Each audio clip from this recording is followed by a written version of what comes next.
नमस्कार. सादर करीत आहोत ठाणे वार्ता. ठळक घडामोडी. मंत्री प्रताप सरनाईक यांनी घेतली भारतीय क्रिकेट संघाचे माजी फलंदाज विनोद कांबळी यांची भेट.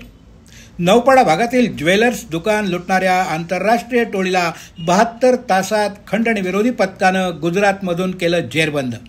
आणि नाताळचा सण मोठ्या उत्साहात साजरा. आम्हाला फेसबुक आणि यूट्यूबवर फॉलो करायला मात्र विसरू नका. तर पाहूया ठळक घडामोडी विस्तृतपणे, पण काही क्षणातच. आपण पाहत आहात श्री स्थानक वाहिनी, ठाणे जिल्ह्याचं मुख्य व्यासपीठ. ठाणे वार्ता पहा श्री स्थानक वाहिनीवर. आता सकाळी 9:15 पासून रात्री 9:15 पर्यंत ठाणे वार्ता, ठाण्यातील पहिलं दृकश्राव्य माध्यम. ठाणे वार्ता आणि श्री स्थानक वाहिनीचं लाईव्ह स्ट्रीमिंग ठाणेवार्ता.com वरील लाईव्ह स्ट्रीमवर क्लिक करा आणि अगदी मोबाईलवरही ठाणे वार्ता श्री स्थानक वाहिनीचा आनंद लुटा. यासाठी आमचं ॲप डाउनलोड करा. ठाणे वार्ता पहा श्री स्थानक वाहिनीवर. आता सकाळी 9:15 पासून रात्री 9:15 पर्यंत ठाणे वार्ता, ठाण्यातील पहिलं दृकश्राव्य माध्यम. आपण पाहत आहात श्री स्थानक वाहिनी, ठाणे जिल्ह्याचं मुख्य व्यासपीठ. ठाण्यातील कशेळी इथल्या आकृती रुग्णालयात भारतीय क्रिकेट संघाचे माजी खेळाडू विनोद कांबळी यांना उपचारासाठी दाखल करण्यात आलं असून मंत्री प्रताप सरनाईक यांनी त्यांची भेट घेतली. भारतीय क्रिकेट संघाचे माजी फलंदाज विनोद कांबळी यांची प्रकृती खूप चांगली असल्याचं प्रताप सरनाईक यांनी सांगितलं. आमची संस्था आहे वानर सेना. अशी कोणाला गरज असेल तर 1-2 महिन्यात ते मदत करतात. काही महिन्यापूर्वी वानर सेनेच्या पदाधिकाऱ्यांशी बोलणं झालं आहे. तसंच संस्थेच्या माध्यमातून 20 लाख रुपये जमा झाले आहेत. एकनाथ शिंदे यांनी सांगितलं होतं, म्हणून मी मुद्दाम भेटायला आलो होतो. 30 लाख रुपयांची मदत विनोद कांबळी यांच्या पत्नीच्या नावानं जमा करायला सांगितली आहे. त्यांचे पूर्ण उपचार करण्याची जबाबदारी आम्ही घेतली आहे. गंगूबाई संभाजी शिंदे हॉस्पिटल, इंदिराबाई बाबूराव सरनाईक आणि आकृती हॉस्पिटल हे 3 हॉस्पिटल्स प्रत्येक वेळी उपचारासाठी कटिबद्ध आहेत. आयुष्याची सेंचुरी मारायची आहे असं त्याने सांगितलं, असं प्रताप सरनाईक म्हणाले. 93-94व्या वर्षी लग्न झाल्यावर लग्नाचा पहिला वाढदिवस त्यानं माझ्या फार्म हाऊसवर साजरा केला होता. गरज नसताना त्यानं काही चुका केल्या, तो आता भोगतोय असं सांगून आता त्याच्याकडून पुन्हा चूक होणार नाही असंही ते म्हणाले, असं प्रताप सरनाईक यांनी यावेळी सांगितलं. तर दालन वाटपाबाबत आपली नाराजी नसल्याचं प्रताप सरनाईक म्हणाले. नाराजीचं काहीतरी कारण तरी असायला हवं. माझ्यासारख्या कार्यकर्त्याला एकनाथ शिंदे यांनी कॅबिनेट मंत्री बनवलं. मंत्रालयाच्या 4थ्या मजल्यावरची दालनं मला मिळाली. नाराजी न बाळगता जी जबाबदारी दिली आहे ती पार पाडायची आहे. 3 दालनं मला मिळाली आहेत. त्यातलं अजून एक कोणाला हवं असेल तर दिलं तरी काही हरकत नाही. उद्या मी 3 आगारांना भेटी देणार आहे, पण कोणत्याही अधिकाऱ्याला काहीही सांगणार नाही. आधी अधिकाऱ्यांना सांगितलं तर टापटीपणा दिसतो. ग्रामीण भागात देखील पाहणी करणार आहे. रस्त्यावरच्या वाहतुकीमुळे वाहतूक कोंडी होते. केबल कारच्या माध्यमातून वाहतूक करू शकतो का हे पाहणी मी करणार आहे. केबल कार संदर्भात नितीन गडकरींना देखील भेटणार असल्याचं प्रताप सरनाईक यावेळी म्हणाले. भारतरत्न माजी पंतप्रधान अटल बिहारी वाजपेयी यांच्या जयंतीनिमित्तानं भारतीय जनता पक्षाच्या वागळे मंडल यांनी आधार कार्ड शिबिराचं आयोजन केलं होतं. या शिबिराला आमदार संजय केळकर यांनी उपस्थिती लावली. भारतीय जनता पक्षाचे वागळे मंडळाचे समीर नार्वेकर यांनी या शिबिराचं आयोजन केलं होतं. यावेळी बीबी महाविद्यालयाचे सचिन मोरे उपस्थित होते. अंमली पदार्थ विकणाऱ्या महिलेसह 2 मुंब्रा पोलिसांनी अटक केली. त्यांनी विक्रीसाठी जवळ बाळगलेल्या मोफेड्रिन पावडर MD या अंमली पदार्थासह एकूण 6,23,900 रुपये किमतीचा मुद्देमाल पोलिसांनी ताब्यात घेतलाय. मुंब्रा बायपास रस्त्यावरील सध्या बंद असलेल्या टोलनाक्याजवळ MD पावडर विकण्यासाठी काही जण येणार असल्याची माहिती पोलिसांना मिळाली होती. पोलिसांनी सापळा रचून फैजान मेमन तरन्नुम फणसोपकर या महिलेला ताब्यात घेतलं.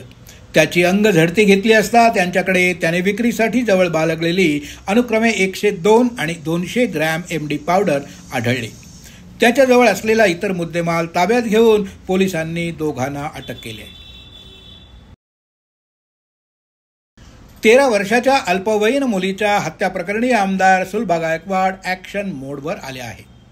कल्याण कोळसेवाडी परिसरात घडलेल्या हृदयद्रावक घटनेच्या पार्श्वभूमीवर आमदार सुलभा गायकवाड यांनी तातडीनं कारवाईचे आदेश दिले आहेत.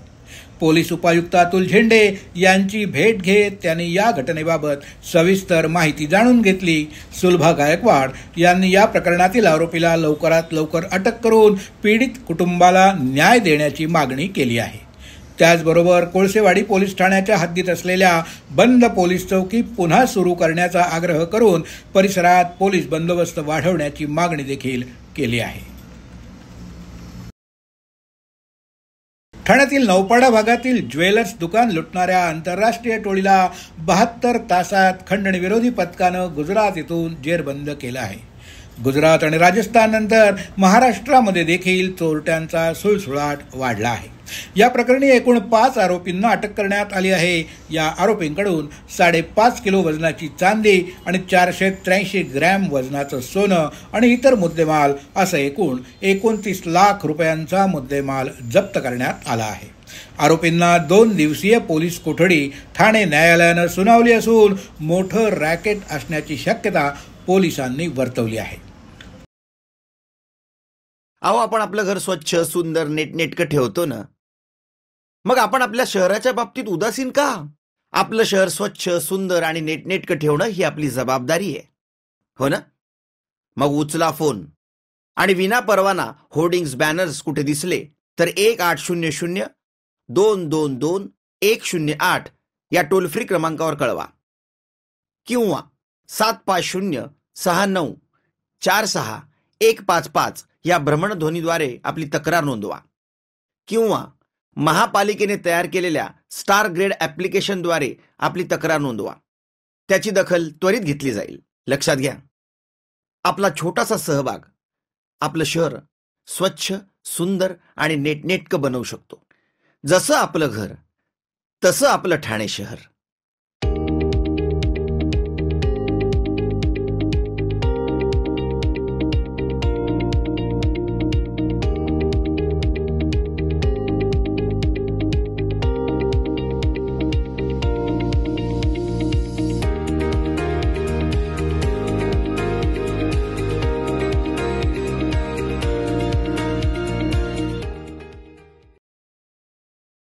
बदलापूर पूर्व पोलिसांनी 2 अट्टल चोरट्यांना बेड्या ठोकल्या. हे चोरटे रात्रीच्या वेळी दुकानांचं शटर वाकवून चोऱ्या करायचे. बदलापूर पूर्व पोलीस ठाण्याच्या हद्दीत झालेल्या अशाच एका गुन्ह्याचा तपास करताना पोलिसांनी आरोपींची ओळख पटवून त्यांचा माग काढला आणि त्यांना बेड्या ठोकल्या. दीपक उर्फ जोथा शैलेश झा आणि आकाश उर्फ राजू उर्फ बटल्या संतोष सिंग अशी त्यांची नावं आहेत. त्यांच्या चौकशीत त्यांनी बदलापूर पूर्व पोलीस ठाण्याच्या हद्दीत 2, अंबरनाथ शिवाजीनगर पोलीस ठाण्याच्या हद्दीत 1 आणि सोलापूर जिल्ह्यातील बार्शी इथं असा 1 गुन्हा केल्याची कबुली दिली आहे. या दोघांकडून 2 मोबाईल आणि 38,000ची रोख रक्कम आणि 1 मोटरसायकल पोलिसांनी जप्त केल्याची माहिती सहाय्यक पोलीस आयुक्त शैलेश काळे यांनी दिली आहे. 23 डिसेंबर रोजी संध्याकाळी कल्याण पूर्वेतून अल्पवयीन मुलीचं अपहरण झालं होतं. आईकडून 20 रुपये घेऊन अल्पवयीन मुलगी खाऊ आणण्यासाठी म्हणून दुकानात गेली होती. ही मुलगी परत न आल्यानं कुटुंबानं मुलीचा शोध सुरू केला आणि मुलीच्या वडिलांनी मुलगी बेपत्ता असल्याची तक्रार कोळसेवाडी पोलीस ठाण्यात दाखल केली. 24 डिसेंबर रोजी या मुलीचा मृतदेह कल्याण नजीक बाबगाव परिसरात आढळला. मुलीचा मृतदेह शवविच्छेदनासाठी जेचे हॉस्पिटलला पाठवण्यात आला आहे. शवविच्छेदन अहवालात निष्पन्न झालं की मुलीवर लैंगिक अत्याचार करून नंतर तिची हत्या करण्यात आली होती. पोलिसांच्या तपासात मुख्य आरोपी विशाल गवळी आणि त्यांच्या पत्नीचं नाव समोर आलं. विशाल गवळीच्या पत्नीला पोलिसांनी ताब्यात घेतलंय. घटनेच्या विरोधात नागरिकांनी आज निषेध मोर्चा काढला होता. आरोपींच्या विरोधात कठोर कारवाई करण्यात यावी अशी नागरिकांनी मागणी केली. मुख्य आरोपी विशाल गवळी याला पोलिसांनी ताब्यात घेतलं असून विशाल गवळीला त्याच्या पत्नीच्या गावातून शेगाव इथून पोलिसांनी ताब्यात घेतलं. वाहतुकीचे नियम पाळून सुरक्षित वाहन चालवा हे सांगण्यासाठी चक्क सांता क्लॉज रस्त्यावर वाहन चालकांना सावध करत होता. नाताळ आणि येणाऱ्या नवीन वर्षानिमित्तानं ठाणे वाहतूक शाखेच्या वतीनं शहरातील गोखले रोड, कोपरी, अष्टविनायक चौक या भागातील रस्त्यावर सांताक्लॉज आणि वाहतूक पोलीस वाहन चालकांना वाहतुकीचे नियम समजावून सांगून सीट बेल्ट लावा, दुचाकीवर हेल्मेट घाला, दारू पिऊन गाडी चालवू नका असा फलक दर्शवून माहिती देत होते.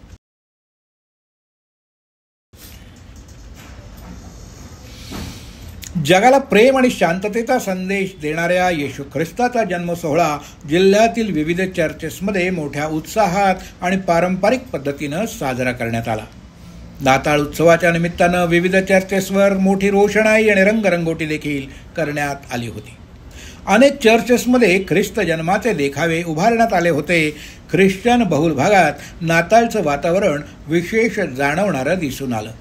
नाताळच्या निमित्तानं येणारा सांताक्लॉज हे बालवर्गाचं मोठंच आकर्षण असतं.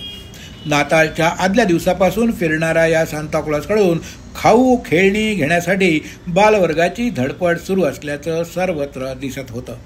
बग्ग्यांमधून लहान मुलांना खाऊ वाटत फिरणारा सांताक्लॉज हाच आकर्षणाचा केंद्रबिंदू होता. आपल्या भारत देशामध्ये विविध जाती आणि धर्माचे लोक एकजुटीनं राहतात. त्यामुळं भारताला सर्व धर्म समभाव असलेला देश म्हणून संबोधलं जातं. प्रत्येक धर्मातील सण, उत्सव, संस्कृती आणि परंपरा या वेगवेगळ्या असतात. विविधतेत एकता असणाऱ्या आपल्या देशामध्ये प्रत्येक धर्माचे लोक आपापले सण मोठ्या उत्साहानं साजरा करतात आणि देशभरातील लोक हे सण मोठ्या उत्साहात आणि एकोप्यानं साजरे करतात. नाताळ म्हणजेच ख्रिसमस हा त्या सणांपैकी ख्रिश्चन धर्मियांचा सर्वात महत्त्वाचा सण आहे. महाराष्ट्रातील भगिनींना आधार देणारी राज्य शासनाची मुख्यमंत्री माझी लाडकी बहीण योजना.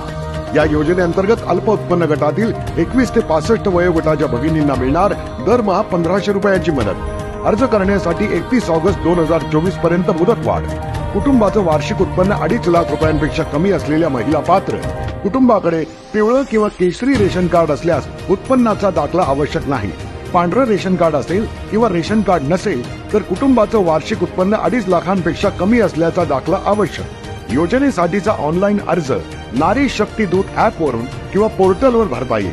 ज्या भगिनींना ऑनलाईन अर्ज भरता येत नसेल त्यांच्यासाठी अंगणवाडी, ग्रामपंचायत, वॉर्ड ऑफिस, सेतू सुविधा केंद्रामध्ये किंवा आशाताई बचत गटाच्या CRP यांची मदत उपलब्ध. आता आपल्याला अभिमानानं म्हणता येईल, सुखी आणि सुरक्षित आहे माझी लाडकी बहीण. आपण आपले कार्यक्रम किंवा बातम्या आम्हाला ठाणेवार्ता@gmail.com या ईमेलवर कळवू शकता. ठळक घडामोडी शेवटी पुन्हा एकदा. मंत्री प्रताप सरनाईक यांनी घेतली भारतीय क्रिकेट संघाचे माजी फलंदाज विनोद कांबळे यांची भेट. नौपाडा भागातील ज्वेलर्स दुकान लुटणाऱ्या आंतरराष्ट्रीय टोळीला 72 तासात खंडणी विरोधी पथकानं गुजरात येथून केलं जेरबंद. आणि नाताळचा सण मोठ्या उत्साहानं साजरा. या होत्या ठाणे वार्ता. आपली एखादी बातमी बघायची राहून गेली असेल तर आपण ठाणेवार्ता.in या आमच्या संकेतस्थळाला किंवा आमच्या फेसबुक पेज तसाच यूट्यूब चॅनलला अवश्य भेट द्या. तर मग पुन्हा भेटूया पुढल्या बातमीपत्रात फक्त श्री स्थानक वाहिनीवर. धन्यवाद.